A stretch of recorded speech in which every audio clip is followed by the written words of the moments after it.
Bonjour, je m'appelle Bastien Crochet, je suis VP Sales et Marketing chez Orchestra. C'est une plateforme qui permet d'automatiser la réservation de séjour pour les professionnels du tourisme de loisirs. On est partenaire d'IFTM depuis longtemps et cette année on a même la chance d'être partenaire du village des startups et on est très au fait des 3 axes principaux du salon cette année, à savoir l'environnement, le digital et l'inclusion. Si je commence par le digital, par essence, on est né du digital, on est une société technologique et on édite des plateformes logicielles pour automatiser des réservations de voyages. Donc le digital, c'est plus qu'essentiel pour nous, c'est vraiment le cœur de notre activité. Sur la partie environnement, on a une responsabilité comme les autres acteurs du tourisme. C'est un sujet qu'on prend très à cœur depuis maintenant longtemps. Donc, depuis 2020, on est neutre en émissions carbone puisqu'on les compense. Et on met des actions en place chez Orchestra, mais aussi dans la maison mère, la société Travelsoft. Par exemple, on a un programme de développement pour améliorer notre responsabilité à ce niveau-là. Donc par exemple, avoir des meilleures pratiques de coding. On a un actionnaire qui est rentré il y a quelques mois qui s'appelle Capza, qui est un fonds d'investissement et qui est très orienté sur la partie ESG, RSE.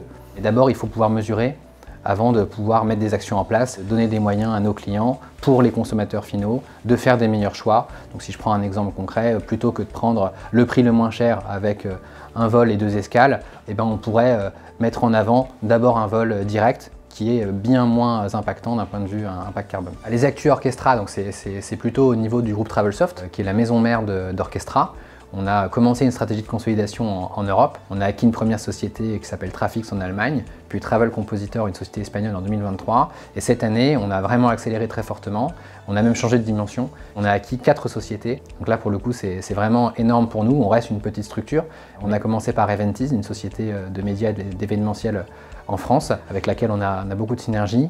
Et ensuite, des sociétés technologiques, une en Roumanie, qui s'appelle Travel Connection Technology, une autre en Espagne, qui s'appelle TravelGetX, et enfin un groupe britannique qui s'appelle Adcore.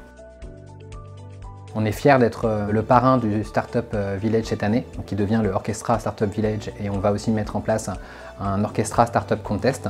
Ça nous tient à cœur, on est très proche de l'écosystème startup, on en a été une il n'y a pas si longtemps. On a envie d'aider les jeunes pousses à se développer, à pousser l'innovation, parce qu'on pense que c'est essentiel et c'est aussi un moteur qu'on essaie d'appliquer à nous-mêmes au quotidien, même si on n'est plus une startup. On a un stand qui grandit, on fait partie des partenaires premium de l'IFTM, donc passez nous voir pour le stand Orchestra et Travelsoft, mais aussi au village des startups. Rendez-vous mi-septembre à l'IFTM.